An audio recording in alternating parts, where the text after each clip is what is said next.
our team to find highlights of you, just so you know. We had to really dig for that footage. This guy, arguably the best receiver in the NFL, needs no introduction. Antonio Brown here with us. We're at Steelers camp. You led the league in receptions last year, tied for the most and second most in NFL history. Pretty good season for you. Antonio, thank you for being with us. Hey, thanks for having me. We appreciate it. All right, no secret, you're unhappy with your contract, but you decided not to hold out. Why didn't you? Well, I have a lot of respect for Mr. Dan Rooney. Obviously, holdouts never go well. And you can never supplement being in football shape and being around your teammates anywhere in the world other than training camp. And that's why I'm here and showing up. Positive note. Isn't that a problem for you, though, in the sense that no good deed goes unpunished? Yeah. So Antonio Brown, they know this is a guy who we don't have to pay him now because he's going to go out and put the work in and ball out regardless. So if we have another year, maybe if you weren't that type of guy, you get paid now. Do you ever consider that? No, well, you know, it's my job to be ready to go when the season starts. You know, it's up to my agent to deal with all the other things. Right now, I'm just here singly focused on bettering my game and being ready to go.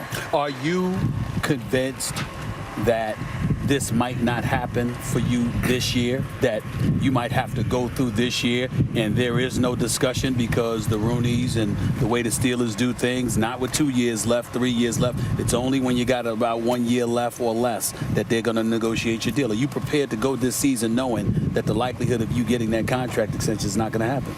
Well, my focus is simply just getting better, letting Drew Rosenhaus take care of all those things. I'm just here to do my part in regards to being in shape and being ready and putting my wood on display. I know things will fall in place. You had the same amount of receptions as Julio Jones last year, 136. Had 1,800-plus yards. He had a little bit more. But somebody like myself and others, I look at you because of what you do with punt returns, not just as a wide receiver. I consider you the best in the game. Do you consider yourself the best in the game, or do you think that there's somebody out there that deserves to be compared to you? Well, there's no doubt, man. You know, I'm one of the top guys in the league. There's a lot of other guys that's out there doing it. A lot of other guys I commend myself to, but I consider myself one of those guys. And yet, are you like? I look at the Steelers, I go, damn, Ben Roethlisberger's going to the Hall of Fame. He should be in the best quarterback in the league argument more than he is. Le'Veon Bell, when he's on the field, that's the best running back in the game. Like, are you even the best offensive player on your own team? Well, we got a lot of great players. You know, speak volumes of our quarterback, Hall of Famer quarterback, our center, our offensive lineman in general, our running back. I mean, we got a great team, not only great individuals, but a great offense collectively, and we want to do positive things. Are you happy with the season that you had last year, or are you a bit frustrated at its ending?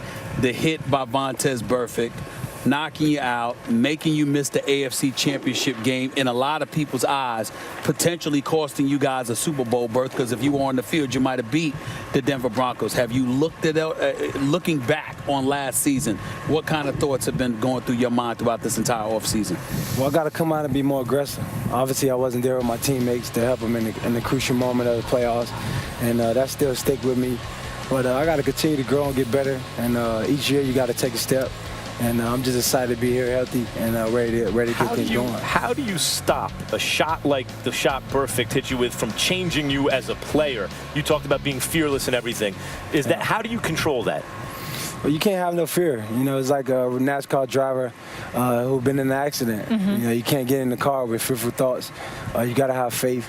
And you just got to go out and be more aggressive. Have you noticed a difference since then, or it's the same guy? Tell us the truth. Same Antonio Brown since then? I think my swag got a little bit better, you know. How could your swag have gotten a little bit better? I mean, no disrespect. That was a devastating hit, and Vontaze Burfict is a big boy. I mean, how do you get up with more swag under those circumstances? Pick some swag up on the ground while you were down there? What happened?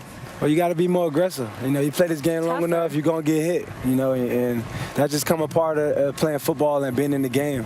And obviously that hit actually won us the game, so it's called take one for the team. Can I ask one thing? Go ahead. How do you feel about Vontaze Burfict as a player?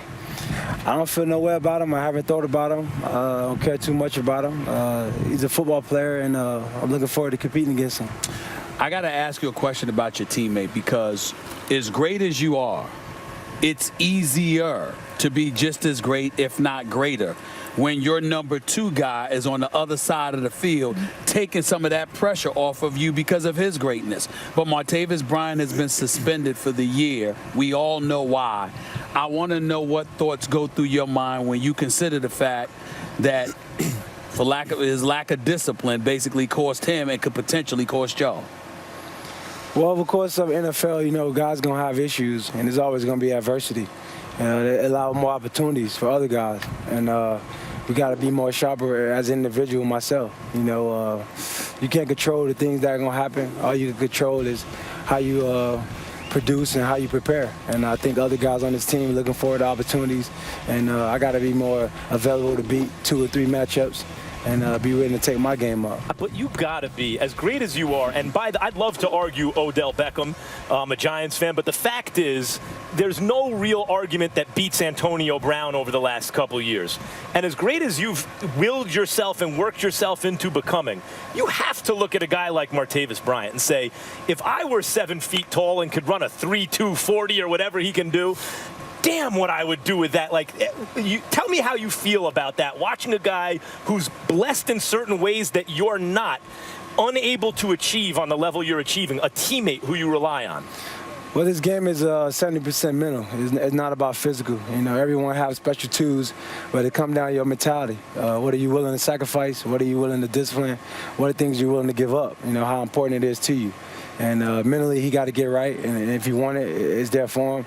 And it comes down to us as individuals and our mentality. So you're saying that he has to want it, in other words. We all can want it for him. We all can speak of his speed, how big he is, but those things don't matter if his mentality is right, if he can't be in the field. It sounds like you're siding with your quarterback, Big Ben Roethlisberger, who basically said he was disappointed not just because of the act itself, but because of the fact that he felt like he was lied to by his teammate.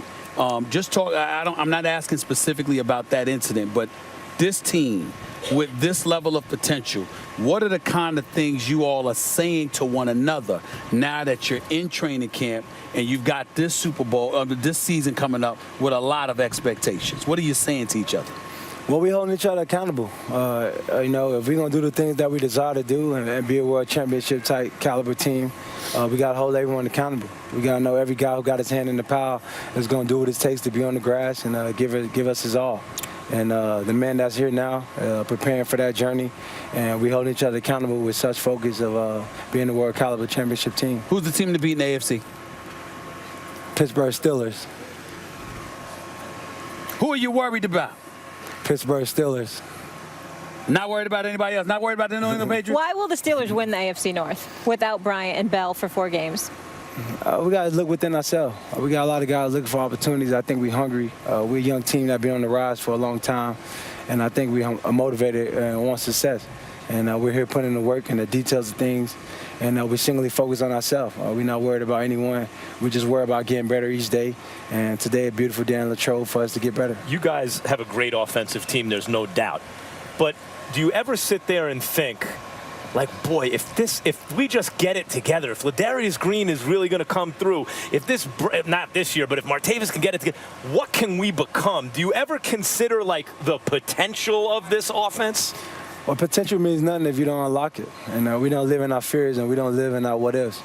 We just tackling it day to day, getting better with the men that's in the helmet. And we're going to continue to work at it and enjoy the process. This is a dual question, and I'll openly admit and confess I'm starting trouble here. Yeah. I got to ask this question, Antonio. Yeah. This defense, do they do a decent job against you in practice? Does the defense do a decent job against you in practice?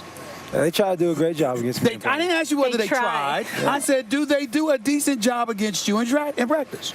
I mean, they do a good job. Okay, fine. Here's my thing. Antonio Brown is arguably the best in the game. Mm-hmm. You just said they do a decent job against you.